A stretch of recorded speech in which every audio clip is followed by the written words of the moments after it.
Welcome to On the Table, a podcast about board games, card games, and tabletop war games. Welcome back to another episode of the On the Table Gaming Podcast. And today for our talk, we're joined by Brett Lanpher. I think, a man by this point that I think we can safely say needs no introduction. So thanks for coming on, Brett. Hey, thanks for having me on. Always a pleasure. A few things we're going to be talking about today. But first, if you haven't been paying attention, there's been a lot of Martell news going around. So Miniac did a live stream showcasing the contents of the starter set. And that was fantastic. Brett, were you able to get to see that at all? Yep, I briefly stopped in. I was a little bit obligated with some family stuff I had going on, of course, just the daily routine with family life. But I did make it a point to stop in and check out the game, see how the interactions were going, see how the game looked, and yeah, it was pretty neat to watch. It was crazy to see the orange guys, something really new and fresh, and it looked like a pretty decent game they had going on. Two really nice gentlemen playing each other, and yeah, it looks like they're having a lot of fun. And I felt bad because, speaking of things, so I was away on vacation last week. And so I was like out in the middle of nowhere, huddled up in a corner with my cell phone on like my 5G. I got to watch the stream, I think almost all of it, but I was watching in like 160p resolution. So it was like kind of fuzzy, blurry, and like cards were popping up and I had to like really carefully look to see what they were saying. So big shout out to Patreon supporter Calvin who came through big time and took screenshots while he was watching and sent them to me and all that sort of stuff. But it's really exciting to see the game getting this kind of exposure. I'm really looking forward as we're going into this sort of next wave of A Song of Ice and Fire, like where we might be headed. And we've also been really fortunate to be able to help cmon showcase some individual unit looks for Martells. So a big thanks to everyone who is checking those videos out. And one of the things that keeps getting asked is what is the release date for the Martells? As of right now, that's TBD. So you want to look for articles on cmon or the Song of Ice and Fire official Facebook page, and there'll be things coming about like when these will actually be officially releasing. The only thing I think that's coming up, I think for the US, it's August 26th, I think is the official release date for the Casterly Rock Honor Guards, Varamir Six Skins, and the Golden Company Swordsman. And I was able to get a copy of Varamir Six Skins at Gencon. One of my locals was out there, thank you Josh, and picked me up a copy. So now I'm really excited to get him on the table because he looks fantastic. I stopped by Shane's booth and grabbed a copy while in between one of my games, and I unboxed it and just kind of set it on display for everybody who was interested to come have a look. And he's definitely pretty cool. He's pretty cool. Oh yeah. Oh my gosh. I mean, Free Folk. Oh wait, we'll do Free Folk maybe at the end. We'll circle back. But oh my gosh.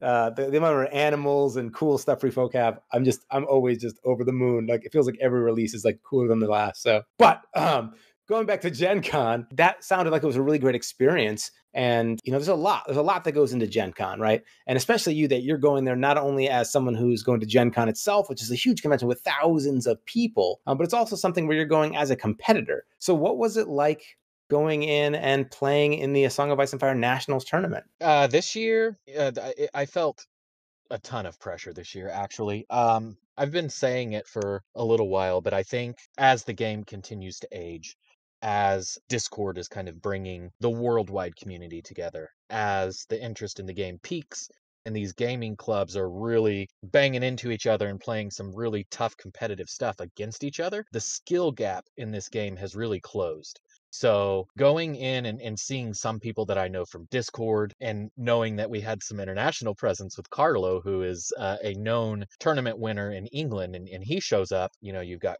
Chris Tran's group, the Sunday Slaughter guys, and guys from pretty much all across the country are there. And it's just like, there weren't going to be any easy games. And it was very obvious just from seeing the guys that were there, seeing what they were bringing. It was tough. And that's not to say it's been less tough in previous years, but again, as the game continues to age and things are known, metas develop, and people are exposed to what's really working through social media, you see really tough stuff, and they're experienced into playing some of the tough stuff. So there's no real surprises with a list that I can bring because they've already had that exposure and they know how to work around it. So there was a lot of pressure going into it, and that doesn't mean that there was no fun, because it was a ton of fun and everybody was having a really great time. And I was really happy to see representation from, I think every house was represented so far as I know. and then seeing some really top tier play from Baratheons and Starks, who are kind of considered 2021 underdogs, but seeing them compete and win lots of games, it was really cool to see. So when I go to conventions, I feel like there's so much to take in, and it can be a little bit overwhelming. And people who know me, I personally have a terrible memory, and with so much going on. Was there a moment at this weekend at Gencon that you think you're going to remember, like going forward in like the long term, like something that really stuck with you? Could be related to the tournament, it could be the overall convention or other experiences related to it. The camaraderie at this one was even stronger than before, and in particular, Michael Chanel and Fabio had their presence known, intimidating presence, if I dare. Um, but actually, instead of intimidating, they brought a lot of positivity. It was great to see those guys circling the tables, observing the game that they designed and worked so hard on, seeing it being played out, seeing this faction representation. And speaking with Fabio and Michael, they were both elated that Free Folk and Baratheons were the two most popular factions, because in some opinions, they're considered, an underpowered faction. And so to see them there in mass and competing so strongly, I think it was like proud parents looking on at their creation, because they were, in the last version of the game, 2021, they were considered, towards the bottom. And now in season 1, they're doing so well. So that's exactly what you want, right? You want to equalize the power levels. So there was no clear, hey, this is the best faction. Everyone fought hard. There were wins from every faction. We had tons of representation. So outside of them being there observing the games, it was really cool. After the finals event on Saturday, I had gotten with Fabio and asked him what they were doing for dinner. And Fabio and Michael invited everyone out to dinner, everyone who had participated and wanted to come. So we ended up having a table of, I want to say, like 10 people. And we all had dinner with the developers. We had a little bit of talk about the game. It was just really, really nice to feel like we were bonding with those guys. And it just reminds you, I think sometimes Fabio and Michael in particular get lost in the cmon. I think in a lot of people's mind's eye, Michael and Fabio are cmon, but they're not. Right. They're people, they're employees, they're working for the company. They do what they can, but it was nice for them to have that very human element, because it's easy to get starstruck when you're around them, because they're such cool guys, and this game is so brilliant. The game is so brilliant, and they seem so much larger than life because they brought it together. And so it's really cool just to level with them and eat some chicken wings and have some burgers with them. It was great. And what's crazy to think is that, not too long ago was it's been 5 years of A Song of Ice and Fire with the Kickstarter and it being out there. It's a half a decade. And, speaking also just to Fabio, someone I'm very fond of, I think, in that, he started as a developer and now he's moved up. And with the most recent release of the Martells, people have noticed on the box, it's a game designed by Michael Chanel and Fabio Curry. He's got his name on the box. He's moved up. So it's just been so crazy, like how far this game has come and how much has grown, and that we're at its ninth faction here with the Martells. And so I thought maybe what we could do is jump in and talk a little bit about the Martells. There's a lot of information coming out. It's slowly getting teased out in different areas. There's been some things that have been leaked out. There's a lot to digest. And I thought maybe today we talk a little bit about our first impressions of the Martells, but maybe not at large. Let's maybe like narrow the slice into maybe some of the units, but maybe around the idea of Doran Martell as a commander, and give some kind of first thoughts and kind of talk through and explore some of the stuff we're seeing here. How's that sound? Sounds great to me. I'm excited. I think almost everybody's excited. I'm excited about these guys. So yeah, let's jump into it. And I guess before we do that, are the Martells as a faction, is that something that's maybe like on your plate, as in like, yes, you definitely want to play them, or maybe are you more looking forward to playing against them? Where is that kind of fitting in your heart here? I have to play them. I have to. There's so much control. There's so much control and so much trickery. They just remind me of like Lannisters and Tyrion, and they're just so cool. And that was that your first love? I feel like when we first started talking, there was a lot of talk about Lannister. You're running Tyrion as a commander. Yeah. Is this going full circle here? Yeah. Tyrion was my first love, and I've actually circled back to him a little bit here lately, and I've been messing around with the Lannisters and with him again, but I keep getting distracted a little bit, and I'm gonna be distracted by. There's no way that I don't buy into Martells. There's no way. Well, fantastic. Let's jump in here. So Doran Martell, we're going to be talking about the Lord of the Sunspear. And that commander is an interesting one in that it kind of almost goes back to sort of an old school vibe here, in that you might think of him sort of as a NCU commander. So the way it works is that Doran Martell, Lord of the Sunspear, is a 5-point NCU, and when you select him, you may choose him to be your commander. And if you do, your army has to include Hota, Captain of the Guard. So you take this NCU and you have to take this attachment, his Captain of the Guard, which goes in a unit of your choice. And that attachment counts as your battlefield commander for all gameplay purposes. So himself as an NCU, he's got an ability called Proxy Orders, right? So his main thing here is that when he takes a zone, each time he claims a zone, he can replace that zone's effect by choosing one, either giving Hota's unit the ability to pivot and then perform a march action, or to give Hota's unit the ability to perform a retreat action. And backing all that up, he's going to have 3 tactics cards here. So first off, he's got False Agenda. And False Agenda is based on a trigger when an enemy NCU activates. And when that NCU claims a zone this turn, after resolving that zone's effect, you may move that NCU to an unclaimed zone. And if you remove that NCU from the crown, target one enemy combat unit and they gain a condition token.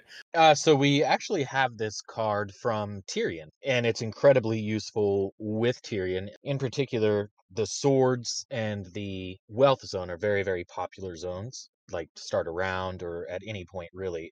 He's going to be very good for they claim the swords, they resolve the zone's effect, and then when you move that NCU off the swords, then you are able to claim the swords for yourself. So I see it as a very cool soft control piece, right? It's not super hard denial, but it's a very cool kind of trick play, because you think that you're covering up the swords, you think that your opponent won't be able to get a free attack this round, and then suddenly they move you onto a different zone, and then you're able to claim the swords and just basically respond and attack them back with a free attack from the tactic zone. I think it's a really cool card, and it's useful for Tyrion, so I imagine it's going to be very good for him as well.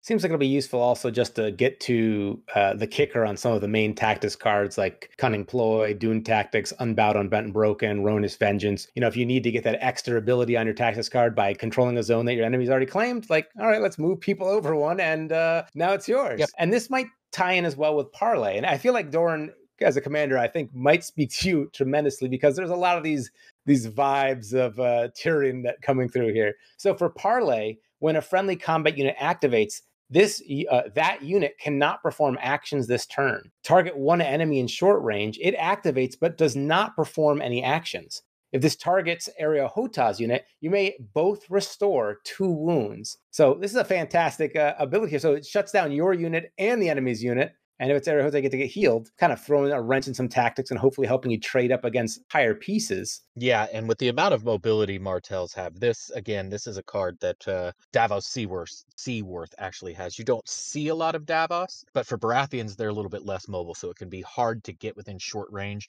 of that enemy that you want to shut down. I think Parlay for Martells is going to be substantially stronger, because they'll be able to get into short range relatively easily. So they seem to be all about mobility. All of their units are pretty fast. Some of them are incredibly fast. So I see this card as actually being very good in the Martell faction. I think it's good for Baratheons. It's just a little bit harder to set up. But if you can take a unit like your basic Spearmen and trade their activation for the activation of a unit like Flayedmen, or like Night's Watch Ranger Hunters that have the potential to attack twice from their activation, you shut that down in exchange for your spears, and that's really, really good.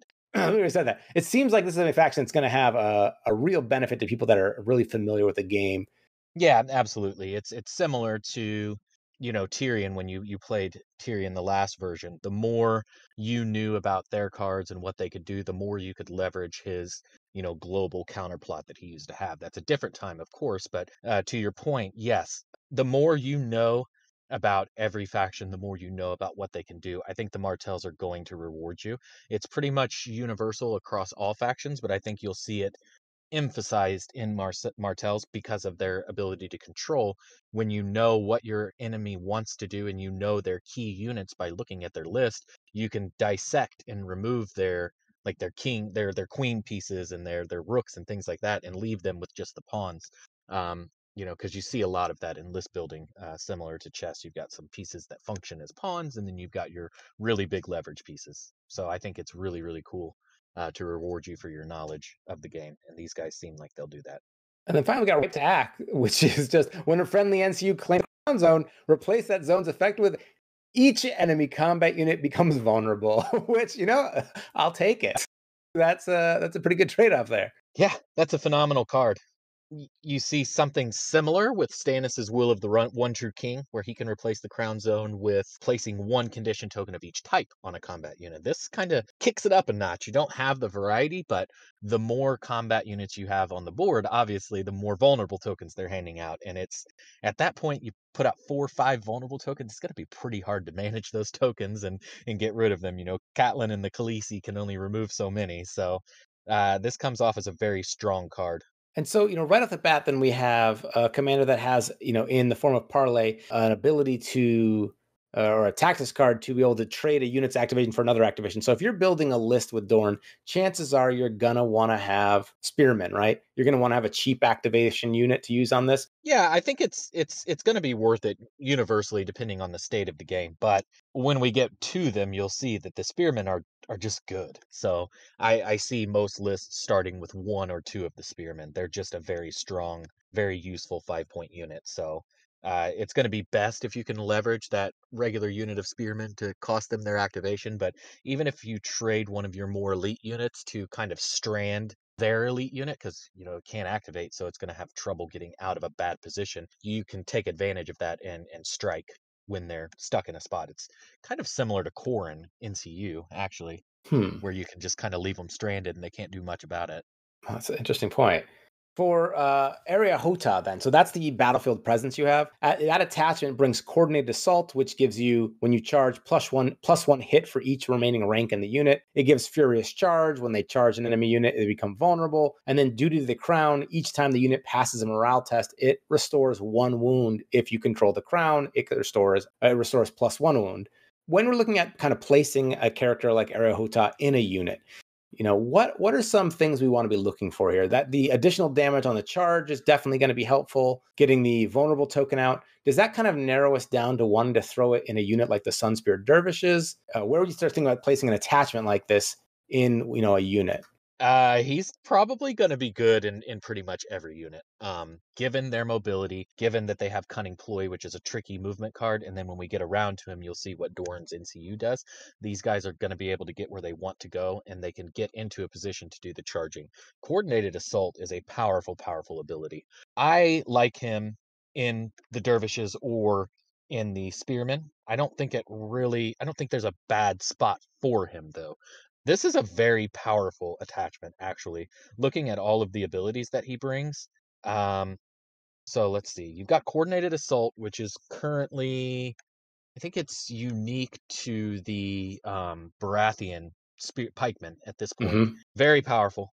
Furious Charge, you see that in a lot of places. Gregor Clegane, Sandor Clegane, Victarion, Spearwives, even the Hardened Ranger. It's not super uncommon, but making an opponent vulnerable when you charge is nice, especially when you're dealing more automatic hits. And then Duty to the Crown is Barristan Selmy, the Lord Commander of the Kingsguard, I think is his title. Yeah, that's Duty to the Crown is such a strong ability just on its own. It's basically super dauntless, right? You pass a morale test, any morale test, and you're going to restore a wound. And then there's a kicker that makes it even more potent. If you control the Crown, you'll restore +1 wound. It is very, very strong. It makes a unit with this ability misleadingly difficult to shift because they've got, if they're in a morale 6, morale 5 unit, they're likely to be passing a lot of tests. And all the Martell units we have here are either 6+ or 5+ in the launch, between the Sand Skirmishers, Sunspear Dervishes, Royal Guard, and the Spearmen. I think only the Royal Guard are 5+. The other ones are all 6+. Pretty decent. You know what? This is probably treachery to say this when we're talking about the Martells, but you know where I would stick Arya? What? Bolton Bastards Girls. Oh my gosh, yeah. You're doubling down on the vulnerable token if you're using Charging Volley, but the shot, a panic test, charging in, dealing extra hits, and then they've got the 5 morale, which gives them some real survivability because they should be passing most of their morale tests. So it's going to be really hard to shake those Bastards Girls. And then on top of that, we've seen the ability to kick them off of a zone. So you're gonna Oh kick them. my gosh! Oh my god! Yeah, you're gonna kick them off the swords, and then they're not expecting it. They get booted off the swords. Now you've got the swords open to charging volley. I feel like I need to It's take some sand skirmisher miniatures and put them in the back row to make them be like the archers. And what are some Yep. cool like desert animals? Like, so it'd be like coyotes or like leopards or something. I don't know, leopards, but like, Yeah, some desert animals. you've got it. Just put some coyotes in there and make it There we thematic. go. God, Oh man. that's gonna be a really strong combination there. Actually, I like it. I'm gonna make like fennec foxes or meerkats. Can anyone have miniatures of meerkats? I want the bastard girls of meerkats. Oh gosh. All right, so We we live have we have a unit here, and I feel like does like all roads eventually lead to the bastards girls? Is that like just where things go? They're Michael Chanel's favorite unit, and Yes, for sure. he keeps getting sad because he doesn't see them enough, so he keeps buffing them, and people still aren't running them enough. So yeah, all roads lead to Bastard Girls because they're a really good unit. Oh my god! Because I was having a lot of fun with the Targaryen list with the Unsullied Officer. Before Yep. Anyhow, good times with that. Oh my gosh. Okay, so we're looking at Bastards Girls, so we're gonna add those into the faction too here. And then we've got if we want to then we have our core units here that we could build out a list with. What are your thoughts on? I mean, so I know it was kind of an unfair question maybe to ask, but with Michael and Fabio, I wanted to get them in the last time we talked to kind of, if you had to pick one unit that's like the essential core unit of the faction, like what might it be? And they said, hey, it's really hard to pick one from all three because they all kind of work together. But often in my mind, I look at things like Free Folk Raiders, Baratheon Wardens, Sworn Brothers, like Stark Sworn Swords, like as the kind of the base unit, right? They're like the cheapest, the 5-point unit or less. That's going to be kind of the core of your army. So I look at the Martell Spearmen here as kind of being like the embodiment of the Martell faction here.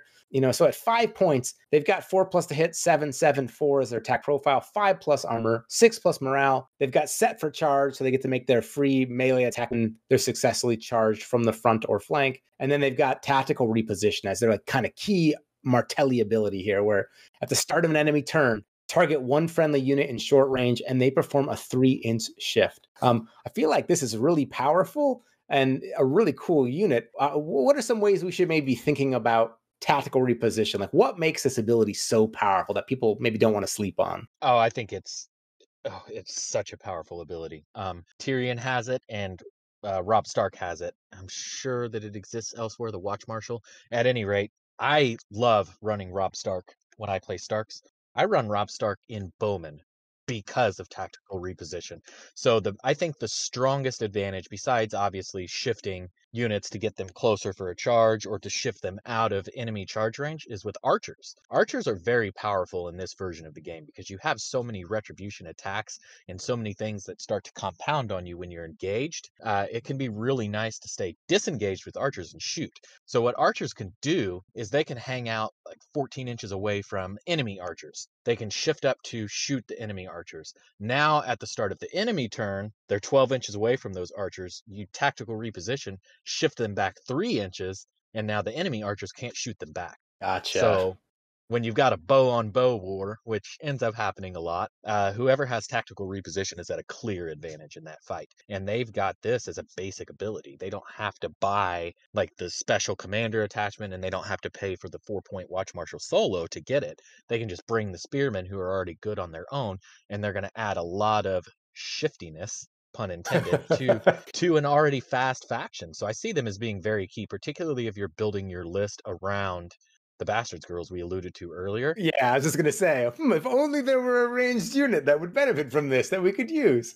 Yeah, because sadly, the sand skirmishers are short range, but still a powerful unit in their own right. Yep. And I think you're going to see, shifting up to be able to get to objectives early, and then some of the shenanigans that you can play with archers. If the Martells ever get a cavalry unit, giving them their cavalry move and charge distance plus 3 inches, essentially, really, really strong. Yeah. Oh man. And the spearman captain, the 1-point attachment that comes with this unit, he's got the order Threaten, where you can target one enemy in long range and they become weakened.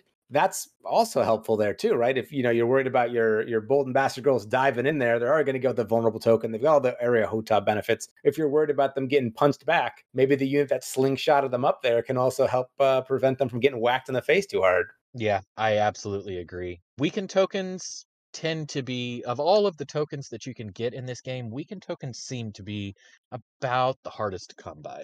That's because, in speaking with Michael and hearing him on some of his podcasts, he believes that in this version of the game, weakened tokens are the most powerful. And it's hard to disagree because you have a lot of units that hit on 4s. You have a lot of things like Disrupt in the game. So weakened tokens kind of double down on some of those debuffs. And this guy, as a generic 1-point attachment, bringing that weaken token is pretty good. These guys look relatively squishy. They're not super squishy because they have good morale, but you're seeing, 5+ defense, 4+ defense, and then 6+ morale across the board. I don't see any unit with 3+. So those weaken tokens, I think, are very important for the Martells. It feels like, and this is like first impressions here, right? I haven't had to push trays around on a table yet. It feels like the Martells also can generate a fair number of tokens in their own right through abilities or tactics cards or things like that. So I'm interested to see for this 1-point unit being able to generate weaken tokens. Does this become a faction where when you're facing it, you start to feel the oppressive weight of many, many tokens? But I guess it probably depends on how they build it. Yeah, I think currently Baratheons are the token faction at that's this true. moment. But Baratheons are slow and generally not super hard hitting. Martells are fast and they can hit pretty hard. I'm actually most interested to see how Martell plays into Baratheons, maybe out of all the factions. But that being said, Sunspear Dervishes are another really powerful unit. They've got, this is your kind of dance around unit. They 4+ to hit, 7/6/4 attack profile, 4+ armor, 6+ morale. Of course, they've got their movement 6, they're fast boys. And they've got their order Swift Retreat. They can make their retreat after an enemy completes a melee attack on them. They've got Dervish Blades, which give them precision. And when they are attacking an enemy that has not yet activated, their attack gets critical blow. And then finally, they have Elusive Escape, and they can reroll any retreat distant dice. Enemies that this unit disengages from may not pivot and become weakened. And they get coupled with their Dervish Captain, which is a 2-point attachment that scares me as a free folk player with the order Sow Discord, where they get to target an enemy in long range, and they've got to take a morale test with a -1 for each of the destroyed ranks. And on a failure, they lose all their abilities until the end of the round, including things like Insignificant. And they've also got Disrupt, so enemies engaged with this unit suffer -1 to hit. Ugh, I feel like 2-point attachments are, often you got to have something to justify the cost there. But oh boy, that's going to be a thing. That's a solid 2-pointer. Considering how rare Sow Discord is, we only see it from Euron Commander from the Greyjoys. Euron is a popular commander because of that ability. Given that Martells have the ability to generate those panic tokens, it becomes even stronger. And then Disrupt, I think, is pairing it with Disrupt is really nasty. I rate Disrupt as 1 point on its own, and I rate Sow Discord as a little bit more than 1 point. So I think he's actually a bargain buy. Anything with this level of hard control in the 2021 landscape is very, very good. So I think he's a bargain at 2 points, actually. And the Disrupt is some very, very much needed defense. And if you want to build like a budget build, you can stick him in the Spearmen, and then there's 7 points instead of 8. And then you've got kind of a piece that you can center around that's got the tactical reposition, some control, and then the Disrupt will make up for some of the lack of defense that those guys have. And I think the Sunspear Dervishes, that's going to be a great piece moving around the battlefield. If people have experience playing other units that have things like Elusive Escape and Swift Retreat, it'll be kind of no stranger to this unit. Yep. You see Elusive Escape on Brendan Tully Outrider Commander. My clubmate Hurley and I played them in the team event at Adepticon, and we were incredibly impressed with how good Elusive Escape is. We even had him in Tully Cavaliers who don't have the Swift Retreat order, but we were able to use retreats from the tactics boards, and that is a very, very, very strong ability. They don't get to pivot and they get weakened. It's as weird as it is because he was in Tully Cav a lot of the time. Brendan just played distraction and retreated, and it was totally worth it to keep their heavy hitter chasing down that unit. And I think Elusive Escape is a very strong ability. And so it leaves us with our last kind of 2 7-point units in the core box here. We've got the Royal Guard, the Sunspear Royal Guard, that are they're kind of the tanky unit, relatively speaking, in the faction. So they are a movement 5, so a little bit slower, 3+ to hit on 7/7/4, 4+ armor, like the Dervishes, I guess. So they're not the super tankiest, but 5+ morale. So their morale is up 1 higher. And then they've got martial training. So when they're performing a melee attack before you roll attack dice, they can reroll any attack dice and the defender becomes vulnerable. And they've got the Order Shield Wall. When an enemy performs a melee attack on the unit after rolling defense dice, if this unit is being attacked from the front or flank, it blocks +1 hit for each of its remaining ranks. So there's where it gets kind of its toughness from the actual abilities, not necessarily from its armor stat. Feels like kind of a key bunker unit there. You could throw some stuff in. Yep, and I really like this unit because it's my favorite when you have a unit that mixes offense and defense. You have something like that with Sir Robert Strong, who's very potent at dealing damage and blocking damage, but these guys are similar. So martial training is a very, very powerful order. It's more tokens. Getting rerolls with 7/7 at the full ranks and 1 rank down with a vulnerable token is very, very good. It's going to help them get through some armor. And then Shield Wall, obviously, is a very strong ability. A unit with 4+ defense that has Shield Wall is much, much tankier than you would imagine, particularly if you're throwing weakened tokens out. It's very possible that even a unit of heavy cavalry, because Shield Wall happens after they roll defense dice, a weakened unit of heavy cavalry might charge these guys and still bounce. And that seems crazy to say, but the math checks out. So it's very possible. And there's also the Spearlord attachment. He's a 1-point attachment, and he provides boldness and courage to range and melee attacks. So each time this unit attacks, if he has full ranks, he gains +1 attack die. Otherwise, he's treated having +1 rank for the attack dice. So I feel like that's kind of always a useful ability to have when you're getting this unit box, having that attachment with the ranged ability on there as well. You could plop that in also your sand skirmishers, for example. Oh God, yes. Yeah, that's boldness and courage on a stick is really good. It's a very, very powerful ability because again, we keep referencing the 2021 landscape for some that might be newer listeners. The goal in 2021 was to reduce the prominence of abilities and things that give you additional attack dice. So when you see something that gives attack dice in the 2021 version of the game, it should definitely pique your interest because they're rare. Boldness and courage is just universally powerful. So you're taking these Royal Spears from 7/7/4 to 8/7/7, which is actually a really big deal. So the least amount of dice they're going to throw is 7 if they have boldness and courage on them. That's really powerful. But as you mentioned, he's good in these other units as well, particularly the below skirmishers, because they would go to 8/7/5, 8/7/5. Which is let's probably sand skirmishers. I mean, yeah, that's really good. So the 6 movement on these sand skirmishers, 3+ to hit on the base range, short range, with 7/5/4, and in melee they're 4+ to hit with their skirmisher's blade at 7/5/4, 4+ armor, 6+ morale. But really the key thing here, as you're kind of just referencing, they've got that order quickfire. After this unit completes a maneuver or retreat action, they perform 1 ranged attack action, and they've got scout opening, start of a friendly turn, target 1 enemy in long range until the end of the turn. Friendly units attacks on that enemy may re-roll any attack dice and gain precision. Whew, yes, it's like a Jorah, but better. Sorry, scout opening. We love Jorah. He's wonderful. I think people, if there's one unit that's being slept on in this whole box, it's this unit. I've heard some complaints, that they're not worth 7 points. They're not as good as Ranger Hunters. Like, I see them very similar actually, because again, referencing the basic deck, you have Cunning Ploy. You have ways for this unit to get around the table. We'll get more into that when we talk about Doran, his NCU ability, and another possible place for his Proxy Commander to go. These guys look really nice with him because of what Doran does. But you've also got the maneuver zone on the tactics board that can give them essentially a move and a free shot, which often at movement 6 and quickfire, you're going to move 6, shift, and then shoot. You'll often end up in the flank of a unit, which is very powerful in its own right.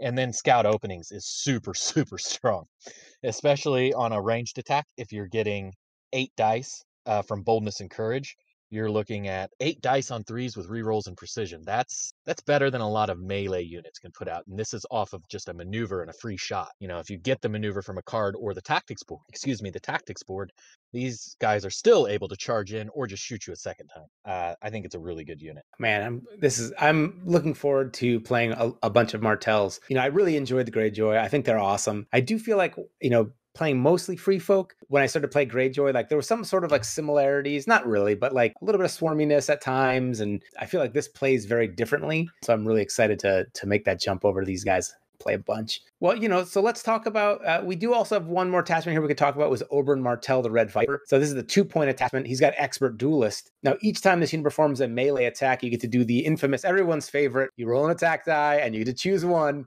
This attack deals +1 wound, or you target one infantry attachment in the defender's unit and roll a die on a 3+, destroy that attachment. And then he's got Viper's Fang.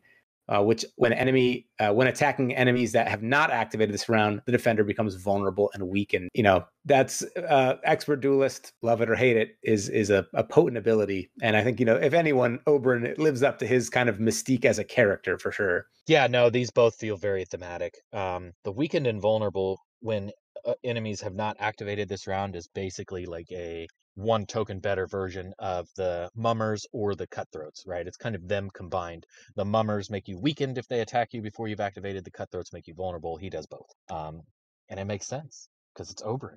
He should be awesome. And I feel like this kind of works well with cards like Parlay, where you're, you know, shutting down opponent units and you're messing with the order of operations that they may be ideally aspiring to in a round. Absolutely. We've got some of these core units here and some of the basic attachments that you'll find in the starter set. Where do you think, you know, going down to Area Hota here, the captain of the guard, you know, if you were going to play and you're going to sit down for your first game, you're going to just be having some fun with the guys here. Where do you think you might throw Area Hota for the first game you play with them?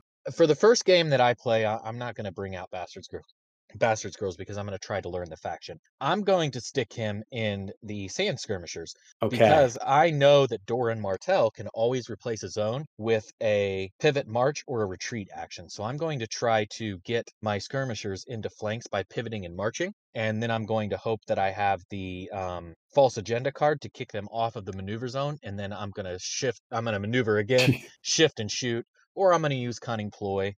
Or if he gets engaged, I'm going to use Doran to retreat, and I'm going to get the free shot. So essentially, I'm going to put him in the skirmishes, and I'm going to try to use Doran and his cards and the basic deck cards to make these skirmishers an absolute headache for everyone that I play. That's what I was thinking. I was wondering. Yeah, I feel like that's what I will probably try and do. At first, I was like, do I just put him in something I know lasts a little bit longer if I misplay, like a Royal Guard or something? But that's the dream, is to and I guess that's how you do it, right? You put it in you keep practicing. And, you know, I really want to have some fun with the quicker style of play with the Martells. And I think Sand Skirmishers in a lot of ways embody all of that to me. I think you're going to be super impressed with Duty to the Crown. And I think you're going to be impressed with Doran's retreat because you're going to be able to retreat. And then if you activate charging in with the dervishes and you'll be able to use coordinated assault, I think it's going to be pretty impressive. I think you'll be surprised. There's a lot here with the Martells, and it's fun looking at the way these interactions play off each other. And one thing I've noticed is like as the game has evolved, we have 5 years of now experience and new changes and new factions. The way the factions roll out is different. It's been for a little while now, where the starter set comes out and there's going to be immediately some units and a hero box, which opens up the possibilities even further. You know, one thing that can be kind of challenging about that sometimes is that when you buy a new faction, you're already starting off with like a lot of tools. And, you know, it was kind of fun in the beginning, too, when you buy your starter set, you get the one unit that was available. Yeah, I actually purchased like 3 Spear Wives at the launch of like the Free Folk. And you basically just had you play with that limited toolbox. And like for the Free Folk particularly, it was tough because, you know, you didn't have any neutrals you could bring in, but you just had to play with that and you know, make it work. Now you've got a lot of other options. It can be a little bit overwhelming. Does anything come to mind? Like, what's something that a new player, if someone's just getting into the game and they're looking at the Martells as like a starting faction, do you think that there's anything that maybe they might not know enough about the game to like consider or to ask or to be thinking about when they pick up this faction? I think if you're playing a faction that's not free folk, the neutrals hero boxes are always a good choice to pick up. They broaden your NCU choices substantially, and they've just got some really cool stuff in those boxes that might end up meshing with your faction. So one attachment from a neutrals hero box isn't for every army, but it might be a super good tech piece for your army. So I would suggest, besides obviously buying your own house hero boxes as soon as they become available, I would go ahead and look into buying Neutral Heroes 1 and Neutral Heroes 2, just because it's never a bad choice to have more choices. Do you think, one thing I often get asked a lot is how many units should I get?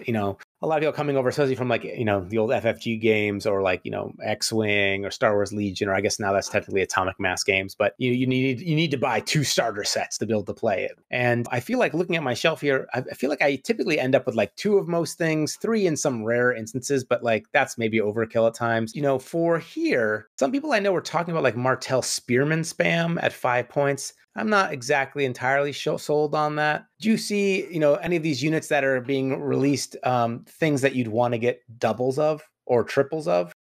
Actually, interestingly, I think that this core box comes really, really balanced. I'm assuming it comes with 2 spearmen, or is it just Yep, 1? 2 2 spearmen. spearmen.